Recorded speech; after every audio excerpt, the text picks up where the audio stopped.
Good afternoon.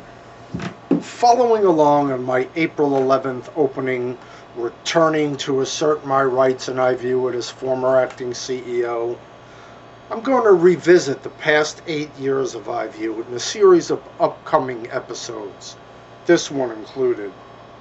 Walk-up attic chats, if you will, to march viewers through what is commonly described as the greatest patent story ever told.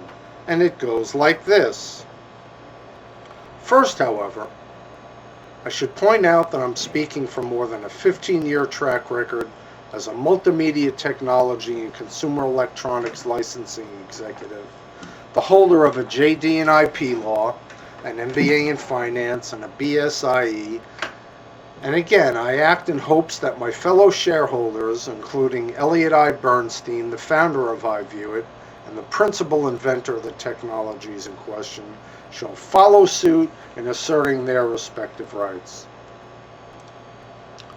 What I begin to describe generally are matters that are tantamount to a siege on the United States Patent and Trademark Office, to wit, a crime against the United States in a pattern of frauds, deceits, and misrepresentations that run so wide and so deep that it tears at the very fabric of what has come to be known as free commerce in this country, and in the fact that it pertains to inventors' rights, tears at the very fabric of the Constitution of the United States.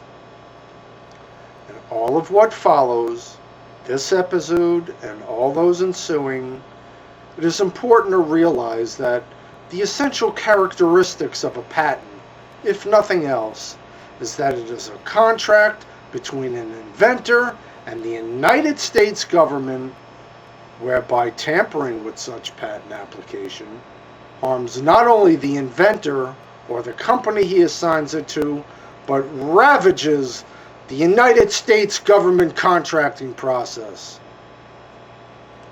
Still further, I submit that at the first disclosures of the inventions, Patent Counsel, who, until I view it, had spent half a lifetime attempting and failing to procure technologies for the transmission of full-screen, full-frame-rate video at less bandwidth necessary for present antenna-to-antenna analog TV, and who during the I View It disclosures may have thought to themselves, well, I missed that, and maybe I never thought of that, and finally this changes everything, or thoughts to those effects, and might have been so fearful that I View It would partner with other proprietary technologies across the video value chain and wipe his carefully crafted patent pools off the face of the map, that therefore the I View It inventions had to be sabotaged to preserve those pools,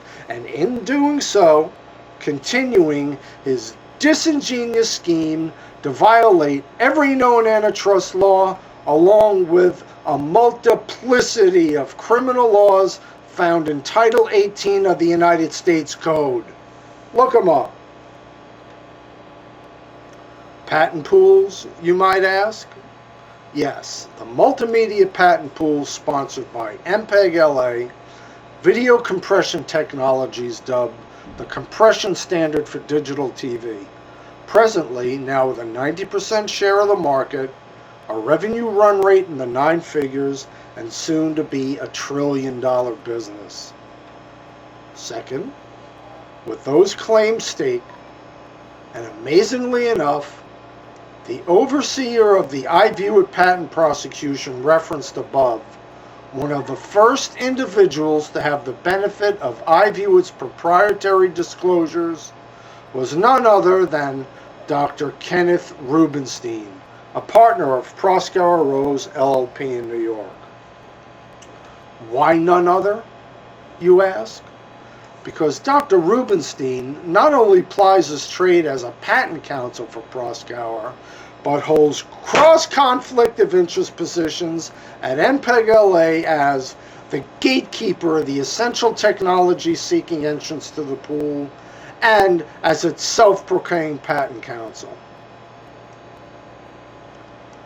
Third, when viewing what I view its technologies actually do in manipulating frames and zooming on images, allow me to explain that I view it could take off-the-shelf technology and compress digital video much as MPEG-LA does, but only with the value propositions, the additional value propositions of less bandwidth, less processing power, and lower storage requirements, the Holy Grail.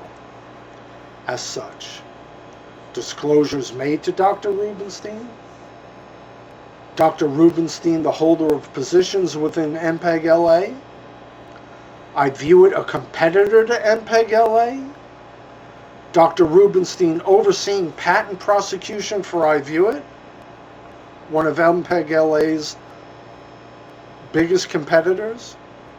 Now, you tell me, what's wrong with this picture?